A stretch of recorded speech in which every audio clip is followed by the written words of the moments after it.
আমি যদি আমার এতগুলো মুরব্বিরে বাদ দিয়া শুধু আপনাদের কাছে মাফ চাইয়া বলি, যুবক ভাই তোদের কাছে, তোরা পেশাবের রাস্তার কাছে হেরে গেলি। তাহলে তোর জীবন শুধু এই পেশাবের রাস্তার লাগিয়া? কাপুরুষ!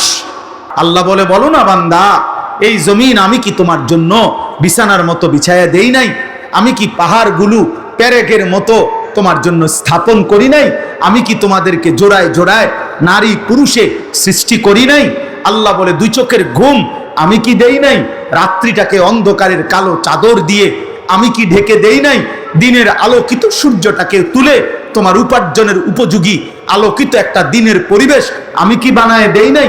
মাথার উপরে 7টা আসমান আমি আল্লাহ কি বানাই নাই? একটি পূর্ণ সূর্য আলোকিত আমি কি দেই নাই? একটা চাঁদ আমি কি উঠাই নাই? প্রতিনিয়ত আকাশ থেকে অঝোর ধারায় বৃষ্টি আমি কি নামাই নাই?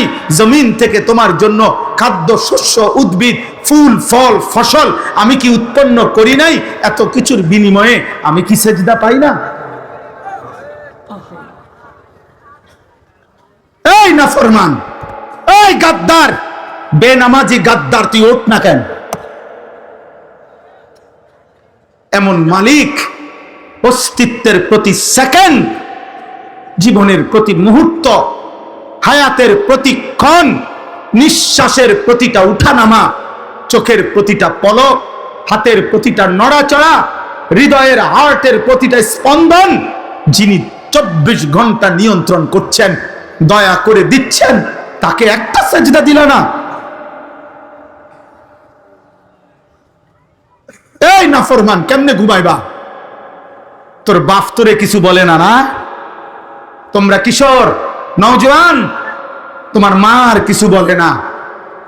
হাইওয়ানের মতো চুল, কোন মুশরিক কোন বেঈমানের মতো চুল রাখছো, সারাদিনে এক ওয়াক্ত নামাজ পড়ো না, চেহারা সুরত দেখলে বোঝা যায় বন্য জন্তুর মতো, যার কারণে মা মুখ ফিরায় নিছে। আরে বদনসিব, তোর দুর্ভাগা কপাল, তোর বাপে আর তোকে ডাকে না, তোর মা তোকে ডাকে না, এক ঘরে ঘুমায় 365 দিনে কোনো দিন তোমারে কেউ ফজরের নামাজের জন্য উঠায় নাই। আল্লাহর কসম, এটা তোর উপরে অভিশাপ ছাড়া আর কিচ্ছু না। বেটা বলে, ভাত তো খাই হুজুর, ঘুম যাই, পেশাব পায়খানা করি, আমার তো কোনো অসুবিধা নাই।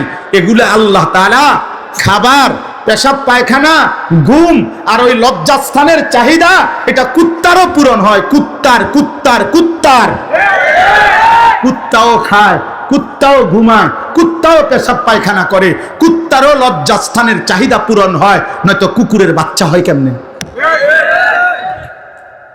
কি ভাবছো আব্বা? দিন রাত মোবাইলে কি দেখো? নারী, নর্তকী, জিনা, ব্যভিচার, উলঙ্গ দৃশ্য, কোন বেহায়া নারীর ছবি কেন দেখো? লজ্জাস্থানের চাহিদা তোমার, লজ্জাস্থানের শাহওয়াত। আমি যদি আমার এতগুলো মুরব্বিরে বাদ দিয়া শুধু আপনাদের কাছে মাফ চাইয়া বলি, যুবক ভাই তোদের কাছে, তোরা পেশাবের রাস্তার কাছে হেরে গেলি। তাহলে তোর জীবন শুধু এই পেশাবের রাস্তার লাগিয়া? কাপুরুষ! আর একটা মানুষের সৃষ্টি, এই মাথা, এই চোখ, এই চুল, এই চেহারা, এই হাত, এই নাক, এই দিল, এই দিমাগ, এই আসমান ও জমিন, এত কিছু দিয়ে আল্লাহ তাআলা সাজিয়েছেন শুধুমাত্র এই যৌন চাহিদার জন্য, এক নারীর জন্য। প্রিয় বাপ, তুমি কি করছো? বলো না নওজোয়ান, বলো কি করছো বাপ? তোমরা কি করছো? কি শুরু করছো তোমরা? সুখ মিলবে না বাপ, খোদার কসম, গুনাহ সুখ দিবে না। লাহুম আযাবুন আলীমুন ফিদ দুনিয়া ওয়াল আখিরাহ। কোরআন শরীফের সূরা নূরে 18 নম্বর পারায় স্পষ্ট আছে, আল্লাহ বলে, যে সমাজ মুমিনদের, যাদের দ্বারা অশ্লীলতা, বেহায়াপনা, ফাহেশা, নারী পুরুষের অবাধ মেলামেশা, জিনা ব্যভিচারের অবাধ পরিবেশ, চরিত্রহীনতার অবাধ পরিবেশ চালু হয়, খোদার কসম আল্লাহ বলছে, আমি তাদেরকে দুনিয়াতেও কঠিন আযাব দেব, আখিরাতেও কঠিন আযাব দেব। লাহুম আযাবুন আলীমুন ফিদ দুনিয়া ওয়াল আখিরাহ। ফিদ দুনিয়া, ফিদ দুনিয়া মানে দুনিয়া, দুনিয়া যে দুনিয়া এটা বুঝেননি? দুনিয়া শব্দের অর্থ দুনিয়া কদ্দুর বুঝছেননি? অতএব আমার দাদার বয়সীরা ওরা হয়তো তোমার আগে কবরে চলে যাবে, তোমার বাবার বয়সী কবরে চলে যাবে, কিন্তু তোমরা 14, 16, 18, 20, 22 বছরের ছেলে, যে পরিমাণ তোমরা যা করছো, তোমাদের আগামী ভবিষ্যৎ তোমরা মুসিবতে ফেলে দিবা। যদি কোনো দিন দেখো তোমার বোনও চরিত্রহীন, তোমার মেয়েও চরিত্রহীন, তোমার স্ত্রীও চরিত্রহীন, তখন বাঁচবা কেমনে বাপ? পরের নারীর কাছ থেকে, পরের মেয়ের কাছ থেকে তুমি যা চাও, তোমার মেয়ের কাছ থেকে যদি ভবিষ্যতে অন্য কেউ এটা চায়, ওই ঘরের বোন থেকে তুমি যা চাচ্ছ হারাম সম্পর্কের মাধ্যমে, তোমার আপন বোন থেকে যদি সেটা কেউ চায়,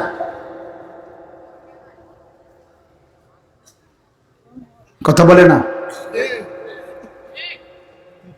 তো তুমি সেটা মেনে নিবে তো? তোমার ইজ্জত এটা মেনে নিবে তো? তোমার আত্মসম্মান এটা মেনে নিবে তো? আল্লাহ নবী সাল্লাল্লাহু আলাইহি সাল্লাম এক যুবককে এই কথাটাই বলছে, নবীজির হাদিস। ওই যুবক জেনা করতে চেয়েছিল, নবীজির কাছে অনুমতি চাইছিল। ইজান লি বিজিনা, বলছে ইয়া রাসূলুল্লাহ আমি জেনার অনুমতি চাই। আল্লাহ নবী সাল্লাল্লাহু আলাইহি সাল্লাম তাকে 5টা প্রশ্ন করছে ওই যুবককে।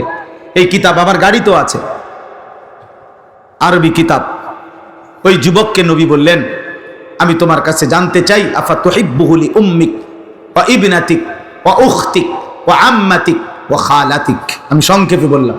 নবীজি বললেন, যুবক তুমি কি চাও তোমার মায়ের সাথে কেউ জিনা করুক? যুবক বলছে, লা ইয়া রাসূলুল্লাহ, না। তোমার মেয়ের সাথে না, তোমার বোনের সাথে না, তোমার ফুফুর সাথে না, তোমার খালার সাথে না। আল্লাহর নবী বললেন, ওয়ালান নাসু লা ইউহিব্বুনাহু লিউম্মাহাতিহিম ওয়া বানাতিহিম ওয়া আখাওয়াতিহিম ওয়া আম্মাতিহিম ওয়া খালাতিহিম। তাহলে যুবক মনে রেখো, কোনো মানুষও চায় না তার মায়ের সাথে কেউ জিনা করুক, তার মেয়ের সাথে কেউ জিনা করুক, তার বোনের সাথে কেউ জিনা করুক, তার ফুফুর সাথে কেউ জিনা করুক, তার খালার সাথে জিনা করুক। তুমি যা চাও না অন্যরাও তা চায় না, তাহলে তুমি কিভাবে করবা?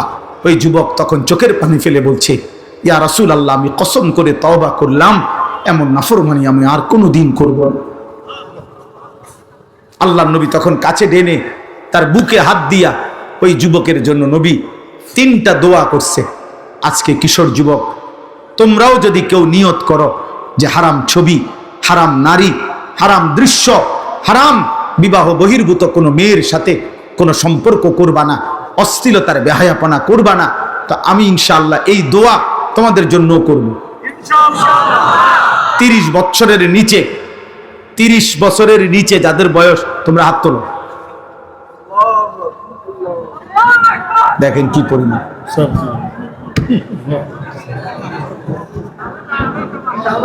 আয় কারীম, আল্লাহ তোমাদেরকে কবুল করেন। তো নবী সাল্লাল্লাহু আলাইহি সাল্লাম ওই যুবকের জন্য 3টা দোয়া করছেন। আল্লাহুম্মা গফির যামবাহু, আল্লাহ এই যুবকের গুনাহ মাফ করে দেন, আল্লাহ আমার এই নওজওয়ানদের গুনাহ মাফ করে দেন। ওয়া তাহহির কলবাহু, নবীজি ওই যুবকের জন্য দোয়া করছেন, আল্লাহ আপনি তার দিল পবিত্র করে দেন। আয় কারীম, আপনি আমার এই সন্তানদের দিলও পবিত্র করে দেন। ওয়া আসিন ফারজাহু, নবী 3য় দোয়া করছেন, আল্লাহ এই যুবকের লজ্জাস্থানকেও পবিত্র করে দেন। আমিও যুবক দোয়া করি, আল্লাহ আমার এই নওজওয়ানদের লজ্জাস্থানকেও পবিত্র রাখেন। আল্লাহ কবুল করেন। আমার ভাই আলহামদুলিল্লাহ, আল্লাহ বলছেন বান্দা প্রশংসা আমার। চারিদিকের যে কোনো আয়োজন, তুমি যেখানেই তাকাবা আমার কথা যেন তোমার মনে পড়ে যে আমার রব দিয়েছে। जिधर देखता हो तू ही तो, হাজার মে সাজার মে তেরে রঙ্গ বু হে। গাছে দেখো, পাথরে দেখো, যেদিকেই দেখো, আউলিয়া কেরাম বুজুর্গানে দিন বলতেন, আল্লাহ আপনারই রং দেখি, আপনারই গ্রাম শুনি, আপনারই কুদরত দেখি। মাওলা সব কার? আল্লাহ, সব আল্লাহ। আলহামদুলিল্লাহ রব্বিল আলামিন। আল্লাহ বলেন আমি শুধু সৃষ্টিকর্তা না, আমি রব। আল্লাহ শুধু সৃষ্টিকর্তা না, রব। রব রব মানে কি? পালন কর্তা। পালন কর্তা মানে কি? তাফসীরের মধ্যে আছে তাবলীগুশ শাইই ইলা কামালিহি শাইআন ফাশাইআন, অর্থ হলো কোন জিনিস অনস্তিত্ব থেকে অস্তিত্বে এনে অস্তিত্বের প্রথম মুহূর্ত থেকে পূর্ণতার শেষ সেকেন্ড পর্যন্ত যিনি ওই সৃষ্টির যাবতীয় 24 ঘন্টা প্রতি মুহূর্তে যখন যা যতটুকু প্রয়োজন সে বলুক বা না বলুক, চাক বা না চাক, জানুক বা না জানুক, দিতে থাকেন, তিনি হইল রব। এখন আমরা এই পৃথিবীতে একসময় ছিলাম না, আমাদেরকে এই পৃথিবীর অস্তিত্বে এই সৃষ্টির জগতে এনেছেন কে? এরপরে মায়ের পেট থেকে যখন আমরা বের হলাম, এরপরে আল্লাহ তাআলা আমাদের লালন পালনের দায়িত্ব নিছেন কোন বছর থেকে? 4 বছর থেকে, 2 বছর বয়স থেকে। কখন থেকে? অস্তিত্বের প্রথম মুহূর্ত থেকে। অস্তিত্বের কোন দিন থেকে? প্রথম মুহূর্ত থেকে। প্রথম মুহূর্ত থেকে, জন্ম থেকেও না, তারও আগে মায়ের পেটে দায়িত্ব ছিল কার? মায়ের পেটের আগে বাবার বীর্যে যখন ছিল তখন দায়িত্ব ছিল কার? মায়ের জরায়ুতে পৌঁছাইছেন তখন দায়িত্ব ছিল কার? 9 মাস ধীরে ধীরে নিজের হাতে সৃষ্টি করেছেন তখন দায়িত্ব ছিল কার? মাটির অস্তিত্বের মধ্যে আমরা ছিলাম, মাটি থেকে আমাদেরকে সৃষ্টি করেছে, তো মাটির অস্তিত্বে আমাদেরকে সংরক্ষণ করেছেন, তখন দায়িত্ব ছিল কার? আল্লাহর। আল্লাহ বলেন আমি প্রতি সেকেন্ড প্রতি মুহূর্তে আমি আল্লাহ লালন করছি, পালন করছি, এজন্য আমি রব। তুমি বান্দা জানো না কখন তোমার কি লাগবে। রোদ, বৃষ্টি, আলো, বাতাস, রাত, দিন, সকাল, দুপুর, ঠান্ডা, গরম, সুস্থতা, স্বাস্থ্য, যৌবন, শিশু, বৃদ্ধ, হাসি, কান্না, আনন্দ, বেদনা, আহার, নিদ্রা, সব আমি দিছি, সব সব সব সব সব। অতএব এত কিছুর বিনিময়ে যদি আমি আল্লাহ আমার নামটা তোমার জবানে না শুনি, আমার সেজদাটা যদি আমি না পাই, এর চাইতে বড় অকৃতজ্ঞতা, এর চাইতে বড় সীমা লঙ্ঘন, এর চাইতে বড় গাদ্দারি আর কি হইতে পারে? বলো না বাপ, এর চাইতে বড় গাদ্দারি আর কি হতে পারে? অতএব দয়া করে আমি এই প্রথম অনুরোধ করলাম, আমাদের প্রত্যেকের জবানে কৃতজ্ঞতার এই 2 জিনিস, 1 নাম্বার হলো জবানে আলহামদুলিল্লাহ, আর 2 নাম্বার সারা দেহে সেজদা মানে নামাজ। এটা কৃতজ্ঞতার সর্বশ্রেষ্ঠ মাধ্যম। 1 নাম্বার হলো আলহামদুলিল্লাহ। 1 নাম্বার কি? জবানে বলা। জবান আমাদের প্রতি মুহূর্তে বারবার এই জবানে বলা উচিত আলহামদুলিল্লাহ। যখনই আমাদের জীবনের যেই কোনো প্রয়োজন পূরণ হয় তখনই আমাদের বলা উচিত আলহামদুলিল্লাহ, আলহামদুলিল্লাহ। প্রতিবার খাবারের পরে বলা উচিত আলহামদুলিল্লাহ। প্রতিবার ঘুম থেকে জেগে বলা উচিত আলহামদুলিল্লাহ। প্রতিবার বাথরুমের প্রয়োজন সেরে বের হয়ে বলা উচিত আলহামদুলিল্লাহ। অর্থাৎ রবের প্রশংসা, রবের প্রশংসা। আল্লাহ আপনি দিছেন, আপনি দিছেন, আপনি দিছেন, আপনার শুকর, আপনার শুকর, আপনার শুকর। এজন্য দোস্ত, প্রত্যেকটা বাবা ছেলে সবার কাছে অনুরোধ, ভাইয়া আমরা আল্লাহ তাআলার প্রশংসার এই বাক্য বেশি বেশি বলার চেষ্টা করব ইনশাআল্লাহ।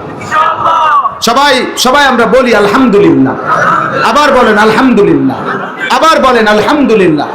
সবাই কেমন আছেন? শরীর স্বাস্থ্য কেমন? ঘর পরিবার কেমন? আয় রোজগার কেমন? বাবা মা কেমন?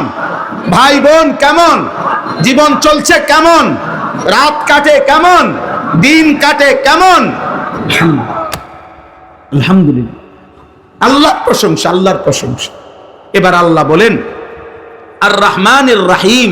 আল্লাহ তাআলা বলছেন, বান্দা এই যে গোটা জগৎ, এই বিশাল কায়নাত আমি যে পরিচালনা করি, তোমাদের সকলকে আমি লালন পালন করি, এটা কারো পক্ষ থেকে আমার উপরে কোনো দায়িত্ব না, কারো পক্ষ থেকে আমার উপরে কোনো চাপ না। কেউ আমারে বাধ্য করে নাই, আমারে কেউ দায়িত্ব দেয় নাই, কেউ আমারে জবরদস্তি করার মতো অধিকার নাই। আর রহমানির রহিম, আমি ভীষণ দয়ালু, আমি সীমাহীন দয়াবান, আমি অপরিসীম করুণাময়। আমার দয়ায়, আমার মায়ায়, আমার রহমতের দরিয়া থেকে আমি তোমাদেরকে লালন করছি। এবার 3 নম্বরে আল্লাহ তাআলা বললেন, বান্দা এই কথাটা গুরুত্বপূর্ণ। আল্লাহ বলতেছে বান্দা আমার ভীষণ দয়া তুমি দেখছো এই যে আমি ডাকলেও খাওয়াই, না ডাকলেও খাওয়াই, সেজদা দিলেও খাওয়াই, সেজদা না দিলেও খাওয়াই, ঈমান আনলেও খাওয়াই, ঈমান না আনলেও খাওয়াই, মুমিন মুশরিক মুরতাদ কাফের, হ্যাঁ সমস্ত মানুষ পশু জন্তু জানোয়ার সকলকে আমি আল্লাহ লালন পালন করছি। এটা আমার রহমতের কারণে, এটা আমার রহমতের কারণে।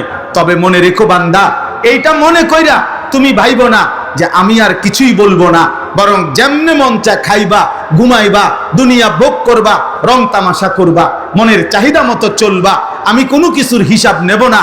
না না, মালিকি ইয়াউমিদ্দিন, আজ দুনিয়ায় আমি রহমতের কারণে যা দিলাম, অচিরেই আখিরাতের দিন আমি তার হিসাব নেব। আমি বাদশাহ, আমি মালিক, আমি রাজা ধীরাজ, আমি জব্বার, আমি কাহ্হার, আমি আজিজ, আমি জুনতিকাম। অতএব অতএব তুমি এদিক সেদিক যাইও না, এদিক সেদিক যাইও না বান্দা, তুমি আমার কাছে থাকো, আমার হুকুমে থাকো।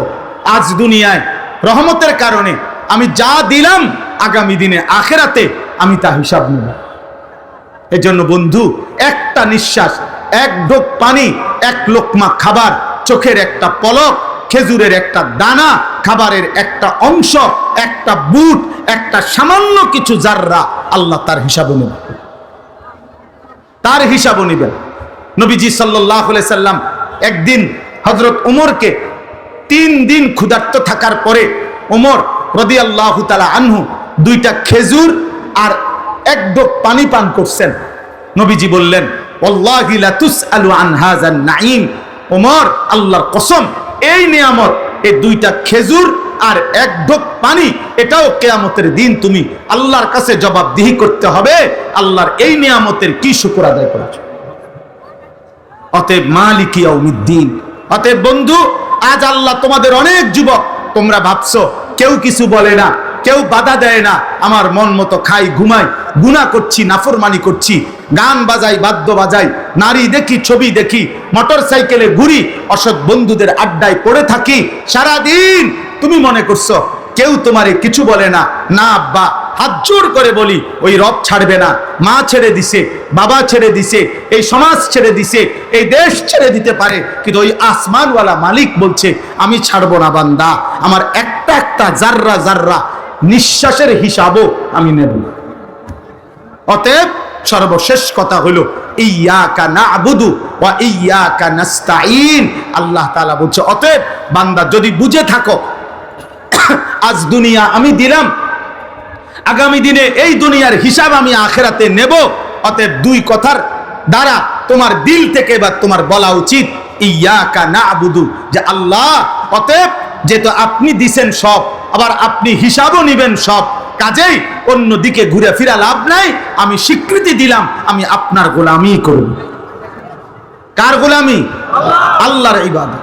তবে ওয়া ইয়াকা নাস্তাঈন, আল্লাহ আপনার হুকুম মানব, আপনার গোলামি করব। তবে একটা আবদার শুধু, মাওলা আমি একটু সাহায্য প্রার্থনা করি আপনার কাছে, আমি দুর্বল মানুষ, আমারে আপনি সাহায্য করেন, আমারে আল্লাহ আপনি তৌফিক দিয়েন, আমি যেন সেজদা দিতে পারি, আমি যেন গোলামি করতে পারি, আমি যেন গুনাহ ছাড়তে পারি, আমি যেন হালাল পথে চলতে পারি, আমি যেন হারাম বর্জন করতে পারি। এই গুনাহে ভরা দুনিয়াতে আমি আপনার রাজি মর্জির উপরে যেন চলতে পারি, আপনার আমারে সাহায্য করবেন। খোদার কসম, হাদিসে আছে, আল্লাহ নবী বলছেন, আল্লাহ তাআলা বলেন, যদি কোনো বান্দা দিল থেকে এই সূরা ফাতিহার এই দোয়া করতে পারে, চাইতে পারে, তো আল্লাহর ওয়াদা আছে, ওয়ালি আবদি মা সাআলা, আল্লাহ ওয়াদা দিছে আমার বান্দা সূরা ফাতিহার মাধ্যমে যা চাচ্ছে আমি আমার বান্দাকে তাই দিয়ে দেব, তাই দেব। তুমি যদি বাস্তবিকে আমার সাহায্য চাও, তো ইবাদতের জন্য, নামাজের জন্য, সেজদার জন্য, বন্দিগির জন্য, গুনাহ ছাড়বার জন্য, হালাল রোজগারের জন্য আমি তোমারে সাহায্য করব বান্দা। তুমি বলো তুমি দিল থেকে চাও কিনা, বাস্তবিকে চাও কিনা। বাস্তবিক অর্থে চাইলে, কলব থেকে চাইলে, ইখলাসের সাথে চাইলে আমি আল্লাহ তোমাকে তৌফিক দিয়েই দেব, দিয়েই দেব, দিয়েই দেব। অতএব কিশোর ভাই, যুবক ভাই, শেষ কথা আমার, দোস্ত আমার, বন্ধু আমার, নওজোয়ান সাথী আমার, নষ্ট হইও না বাপ, নষ্ট হইও না। এই পৃথিবী তোমারে মনে রাখবে না রে আব্বা। গুনার পরে আমি শেষ কথা বলি, পাপীকে কোনোদিন মানুষ মানুষ নামে ডাকে না, পাপের নামে ডাকে, পাপের নাম। যে সুদখোর তারে আর মানুষ মানুষ নামে ডাকে না, সুদখোর নামে ডাকে, সুদখোর। মানুষ বলে ঘুষখোরকে মানুষ আর মানুষ বলে না, বলে ঘুষখোর। মদখোরকে মানুষ আর মানুষ বলে না, বলে মদখোর। নেশাখোর, গাঁজাখোর, ফুট্টাখোর, বাবাখোর, ডাইলখোর, ইয়াবাখোর, হারামখোর। এই জন্য জুয়ারিকে মানুষ আর মানুষ বলে না, জুয়ারি বলে। জিনাকার ব্যভিচারীকে মানুষ আর মানুষ বলে না, ব্যভিচারী বলে, জেনাকার বলে, লম্পট বলে, চরিত্রহীন বলে। এজন্য পৃথিবীতে একবার যদি কলঙ্কের দাগ লাগা যায়, মানুষ যদি একবার বলে ফেলে তুমি সুদখোর অথবা হারামখোর, তো এই নাম মুছা বড় কঠিন হবে, বড় কঠিন হতে পারে। 100 বছর পরে, 150 বছর পরে তোমার বংশের নাতিরে মানুষ বলবে, লম্বা কথা কইস না, শহরেন থেকে চিনি, তোর দাদা সুদখোর ছিল। সর হতে পারে আজকের পাপ তোমার প্রজন্মের 100 বছর পরের জেনারেশনকেও লজ্জিত করে দিবে। অতএব গুনাহ ছাড়ো আব্বা, নজর হেফাজত করো, আখলাক হেফাজত করো। তোমার জন্য তুমি করো, তোমার ভালো তুমি করো। নাফরমানের নাম থাকে না। কোন পাপীকে মানুষ শ্রদ্ধার সাথে মহব্বতের সাথে উচ্চারণ করে না। আমি তো পরিষ্কার বলি, ফেরাউনের নাম এই পৃথিবীর কোন মানুষ ফেরাউন নামে কোন কুত্তার নামও রাখে না, কুত্তার নাম। নমরুদ নামে কোন কুত্তার নামও রাখে না, আবু জেহেল নামে কোন কুত্তার নামও রাখে না, কুত্তার নাম। কিন্তু আবু বকর নামে কোটি মানুষ আছে, ওমর নামে কোটি মানুষ আছে, ওসমান নামে কোটি মানুষ আছে, আলী নামে কোটি মানুষ আছে, হাসান নামে কোটি মানুষ আছে, হোসাইন নামে কোটি মানুষ আছে। যে মালিককে রাজি করছে, মালিক বলে আমি জমিন ও আসমানে সর্বত্র তোমার নাম উঁচা করে দেব, উঁচা করে দেব। এজন্য আল্লাহ তাআলা আমাদের সকলকে ঈমান আমলের দৌলত দান করেন। উলামায়ে কেরাম আরো বয়ান করবেন, এই ধারাবাহিক বয়ান প্রত্যেকে শুনতে থাকেন। আল্লাহর ওয়াস্তে কেউ উঠাউঠি না করে সবাই মহব্বতের সাথে বাকি বয়ানগুলো শুনে এরপরে দোয়া করে এরপরে যাওয়ার চেষ্টা করেন।